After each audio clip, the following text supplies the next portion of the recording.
With the inside pages completed, it's time to do the outside covers. If you look at the cover, you will notice that it's actually larger than your pages. It's about by 1/4 inch larger. There's a 1/4 inch margin around. So by doing math, we can add up our dimensions that we have. So 4 3/4 inch plus 1/2 inch, because it's 1/4 plus 1/4, right?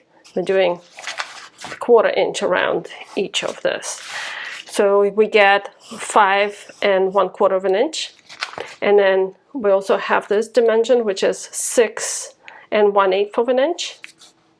And I'm adding another 1/2 inch, 1/4 inch here, 1/4 inch here. So together, it's 1/2 inch.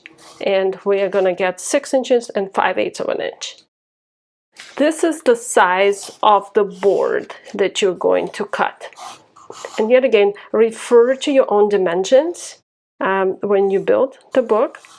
It doesn't have to be this size, but you want to add up everything around the perimeter, all these dimensions, in order to have the book cover built. Let's talk about the chipboard or book board. What you're going to buy is the chipboard. One of them is going to be a 2-ply, which is thinner, and there's going to be another one that is 3-ply, that is thicker. For this project, I want you to use the 2-ply chipboard, which is thinner. Each chipboard or cardboard comes with its own grain. By that is meant that it's going to bend in one direction more than in another. So watch this. When I try to bend it this way, you can see how it's really flexible. It flexes basically this much. I don't want to break it, but it flexes pretty well. But if I turn it this way and I try to flex it, it resists. It doesn't want to do it. The grain depends on the paper making process, where when they make paper, the paper fibers align in certain direction. In this case, they align this way. So when they put the board together, and it has several plies to it, the dominant direction gets to be the one where you can fold it like this. So the grain runs along this way. In order for you to use the chipboard that you have, what I want you to do is I want you to mark what the grain is by drawing a bunch of lines along with the grain. So this is called grain long. Whenever you see the bookmaking instructions, it will tell you what grain to use. Sometimes they say grain long, sometimes they say grain short. Grain long means that you will be using it this way. And by that is meant that your longest dimension in your book is going to run grain long. So for example, if I have this book, you can see that it's longer than it's wider. The longer direction has the grain running this way, so the book bends pretty well this way, but it resists that way. So after you mark your chipboard, you can start measuring it out and cutting it, which I will show next. Besides the chipboard or cardboard, you can use a professionally made book board. It's rather expensive. So for experimental learning projects, I have you use chipboard, which is cheaper and more forgiving to use. With the book board, you can also determine where the grain is. The book board is archival, which means that it's not going to deteriorate with time. While chipboard is not archival, although I've used it and I have some of the books which I've had for over 2 decades and they're totally fine. So it's okay to use chipboard for learning processes.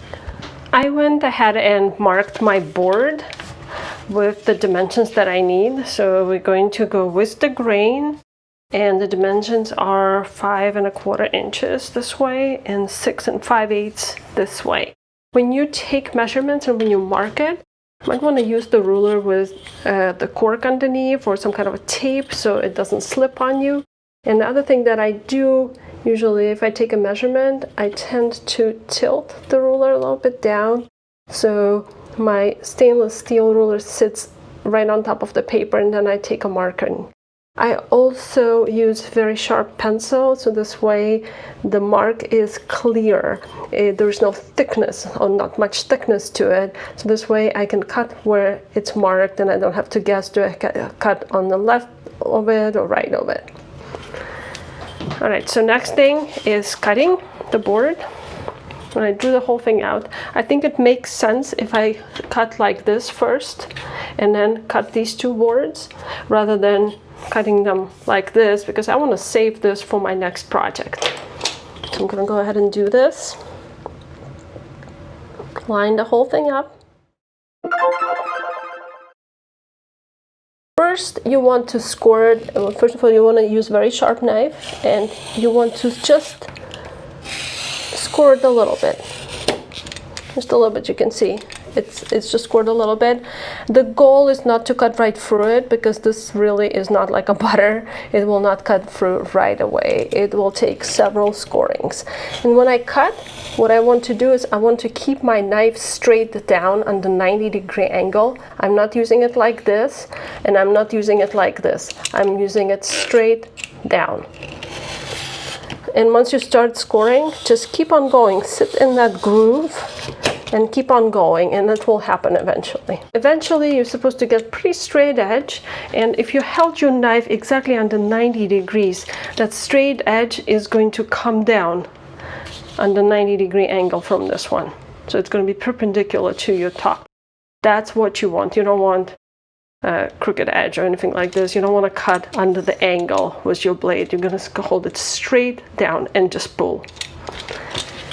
Now I'm going to cut in this direction, and it's going to be a little easier cutting with the grain. So you want to make these boards as identical as possible. Here we go, pretty close to what I want them to be.